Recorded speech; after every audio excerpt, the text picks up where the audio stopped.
കളമശ്ശേരിയിൽ മീഡിയനിലിടിച്ച് tanker lorry മറിഞ്ഞു. ദേശീയപാതയിൽ ഇരുമ്പനത്തു നിന്ന് വന്ന ലോറിയാണ് മറിഞ്ഞത്. ആശങ്കപ്പെടേണ്ടതില്ലെന്ന് അധികൃതർ അറിയിച്ചു. വിവരങ്ങൾ നൽകാൻ ജിജീഷ് കരുണാകരൻ ചേരുന്നുണ്ട്. ജിജീഷ്, കൂടുതൽ വിവരങ്ങൾ.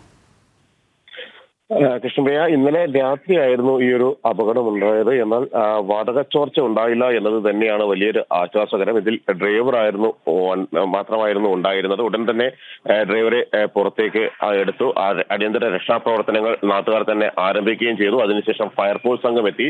ഇതിനകത്തൊരു ചെറിയ ഗ്യാസ് സിലിണ്ടർ ഉണ്ടായിരുന്നു. അത് ഉടൻ തന്നെ മാറ്റിയതും വലിയ ഒരു അപകടം കുറക്കുന്നതിന് കാരണമായി. കളമശ്ശേരി TVS കോളേജിന് സമീപം മീഡിയനിൽ ഇടിച്ചാണ് ഈ ബുള്ളറ്റ് ടാങ്കർ മറിഞ്ഞത്. മേഖലയിൽ അതേ തുടർന്ന് വലിയ ഗതാഗത കുരുക്ക് ഏറെ നേരം ഉണ്ടായിരുന്നു. പിന്നീട് പോലീസും ഫയർഫോഴ്സും എല്ലാം എത്തിയാണ് സ്ഥിതിഗതികൾ നിയന്ത്രിക്കുകയും ചെയ്തത്. പാചകവാതകവുമായി പോയ ടാങ്കറാണ് ഇത്തരത്തിൽ അപകടത്തിൽപ്പെട്ടത്. പ്രാഥമിക പരിശോധനയിൽ ടാങ്കറിന് ചോർച്ചയില്ല എന്ന് വ്യക്തമായിരുന്നു. എങ്കിലും ഇതുവഴിയുള്ള ഗതാഗതം പോലീസ് നിയന്ത്രിക്കുകയും ചെയ്തു. ഇപ്പോൾ സ്ഥിതിഗതികൾ പൂർണ്ണമായും തന്നെ നിയന്ത്രണ വിധേയമാണ്. ശരി ജിജീഷ്.